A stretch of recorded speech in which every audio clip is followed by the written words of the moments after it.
There's a virus spreading right now, and it's not biological. It doesn't even spread through contact. It spreads easiest when you don't know about it. It's called the world mind virus, and the only way you can prevent yourself from getting it is to understand what it is. We live in an age of information. In this age, you can acquire just about any ounce of knowledge that you want. It's beautiful. And it's heightened by this thing called artificial intelligence. And artificial intelligence is the largest spreader to the world mind virus. You see, AI is being used to think through problems, draft emails, process emotions, plan businesses even, and all in a way that feels like a personal answer. But you're not getting a personal, unique answer. You are getting the answer. The same answer that every other man with a similar problem is getting, just dressed up in your language, formatted in your reading level, and in your lingo. And you call it personal. You are essentially being trained to think like everyone else. That is the world mind virus. And most men don't know that they're infected. They don't even know that they're showing early symptoms. I want to be clear about something though before we move any further. This isn't an anti-AI video. Architect's position, in fact, has never been to resist the tool. Our position is that you should never allow the tool to replace your judgment. If you don't know who I am, my name is Cole Gorham, and I'm making it my mission to personally pursue biblical masculinity in a world that is repulsed by those two words. If you like this content, please follow, ring a bell for notifications, leave a like and comment, do all the 9 yards. Let me know that you like this content. I'll make more of it. You see, I recently posted a video, which I will tag in the upper corner, where I talked about how to prepare your mind in a world that's going to be replaced by AI.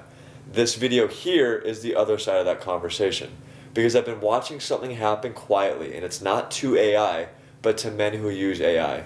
It's quiet, it's comfortable, but it's dangerous. Most men believe AI can help them think better, be more efficient, think more. Here's what's actually happening though. AI is thinking instead of you.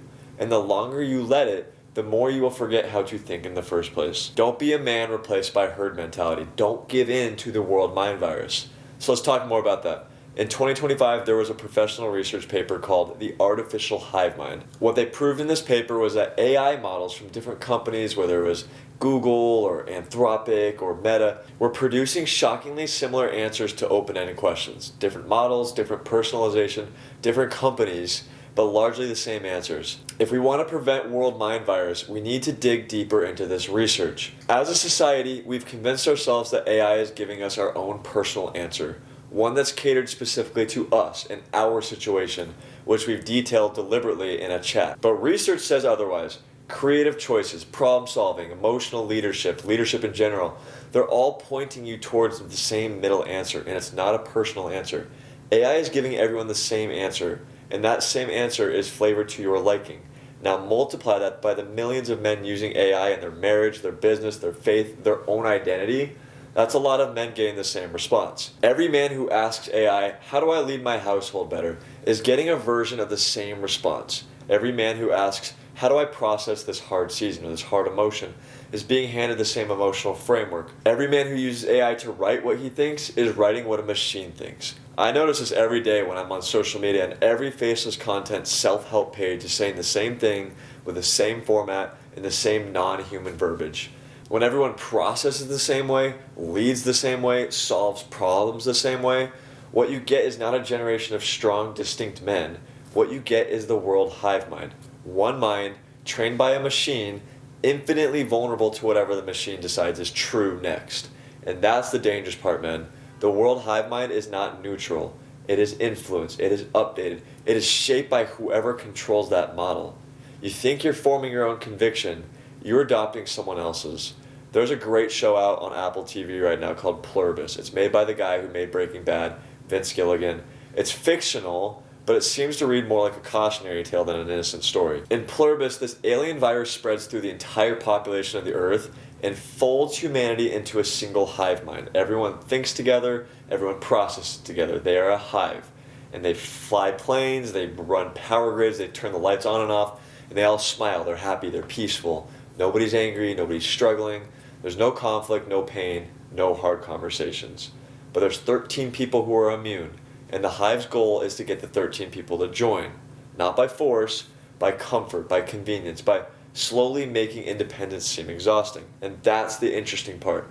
You see the main character, Carol, tired from having free will, and going insane as she sees how flawlessly the hive can fulfill her requests. You get to the point as a viewer where you begin to question if this herd mentality is actually beneficial, because the virus makes everything easier, more convincing, more comfortable, quicker, efficient, effortless.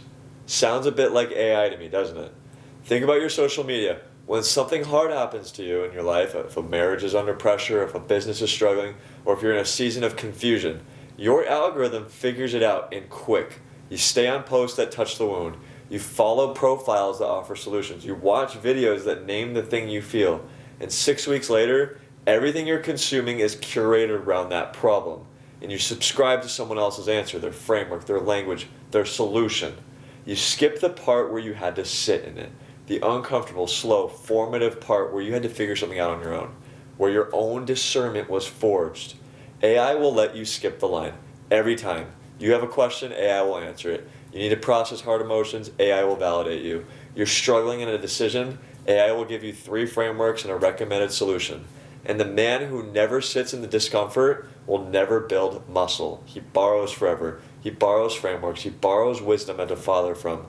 He never develops the thing that he was uniquely supposed to develop on his own. The world hive mind is not coming, man. It is here, and it's wearing the face of helpfulness. Here's what I want you to think about.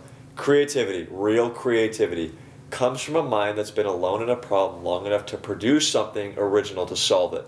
Legacy comes from a man who's built something distinct from his own personal experiences, specific pain, even his walk with God. You can't build creativity and legacy on borrowed thinking, borrowed frameworks. If you outsource your thinking to a machine, what makes you any different than the next guy? The machine's thoughts are yours as much as it's theirs. That's not difference, that's conformity. And Paul warns us about this in Romans 12:2 to not buy into this. He says, do not conform to the patterns of this world, but be transformed by the renewing of your mind. We can call AI personalized all we want, but what the research tells us is that AI is giving everyone the same narrow band of answers, just adapted to the dialect that you respond to best. They figured out how to make uniform sound personal, and men are falling for it. Men, if you keep outsourcing your mind, you will not lose it all at once, but I can tell you you'll lose it. A little bit every day that you choose convenience over the discomfort that was supposed to build you.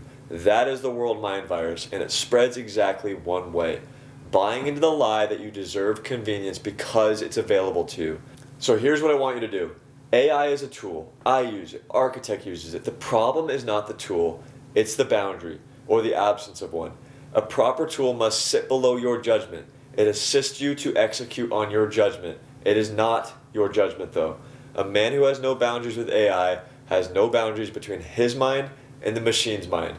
Over time, those two things become the same thing, and that's where a lot of men will be lost.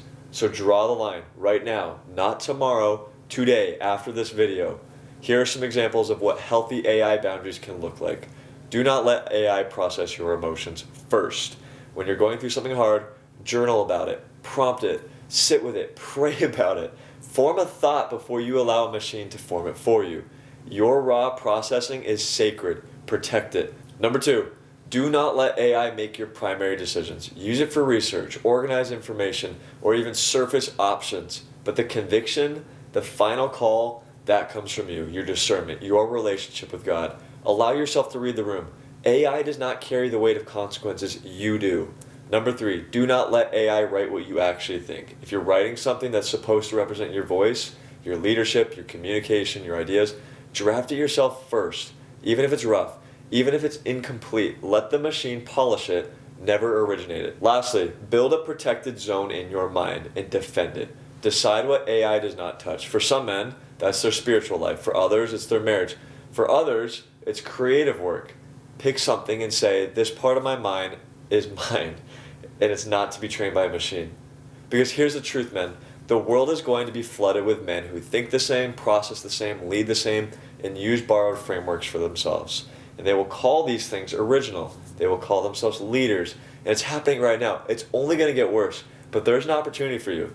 Because there's going to be this clear division between men who are conformed to the world and men who have built strong minds. The man who's protected his mind, who sat in the discomfort and pain, taken the risks, who did the slow, unglamorous work by forming his own thoughts, even when every quote-unquote resource was out there to be used by him, that man will stand out. Not because he was louder, not because he had a cooler AI workflow, but because what came out of him was truly him.